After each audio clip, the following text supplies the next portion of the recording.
Mga igan, ito yung styrobox na gagawin kong incubator. Nabili ko ito ng 390 pesos. Lalagyan ko siya ng 1x2 and half by 2 eco lumber. Ang posisyon niya ay patayo po.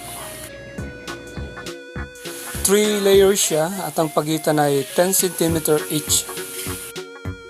Nga po pala, ang mga kahoy na yan ay removable po. So, in-insert ko lamang sa loob.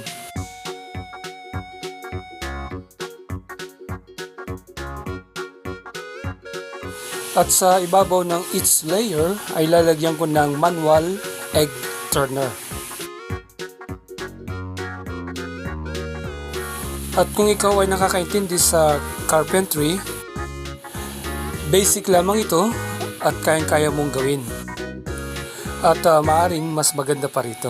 Okay po? So ito nga po, yung tatlong layer ay nalagyan ko na siya ng paglalagyan ng mga itlog.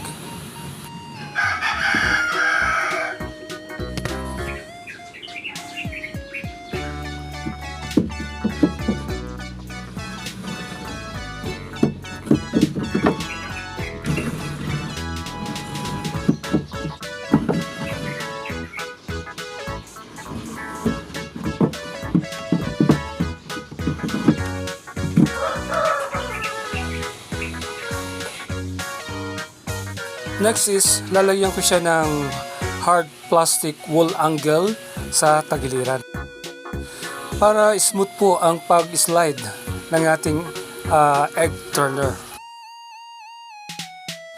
Left and right at ganito po ang kalalabasan nito.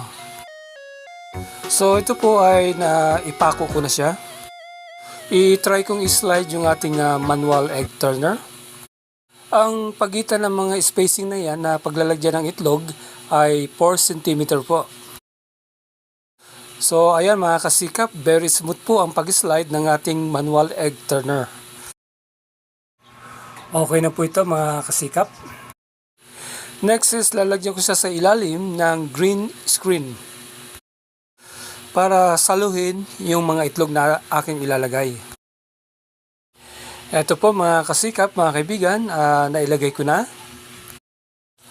Of course, syempre, tatlong ganito ang kailangan kong gawin. Matrabaho, mabusisi, pero okay lang mga kasikap.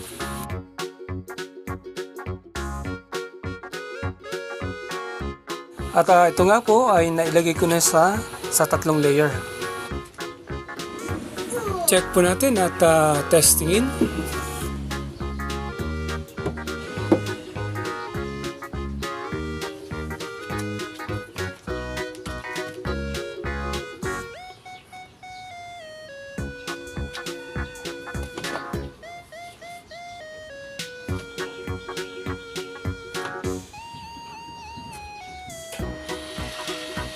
Yan po mga kasikap, talaga nga naman pong napaka-smooth ang kanyang pag-slide.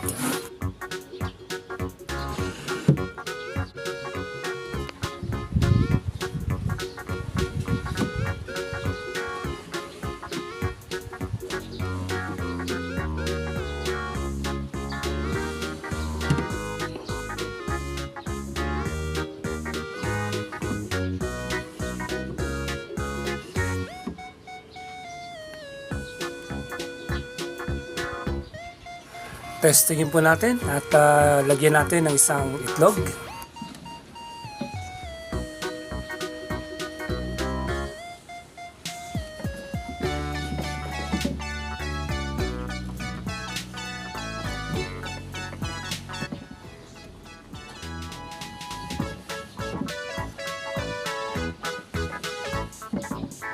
Ayos mga kasikap, perfect po ang kanyang pagkakaikot.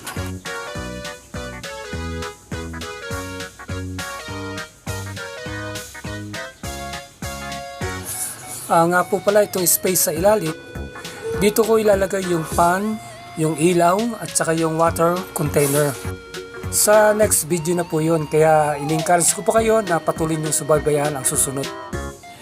Eto na po mga kaibigan, mga kasikap, ang ating pong styrobox incubator with manual egg turner.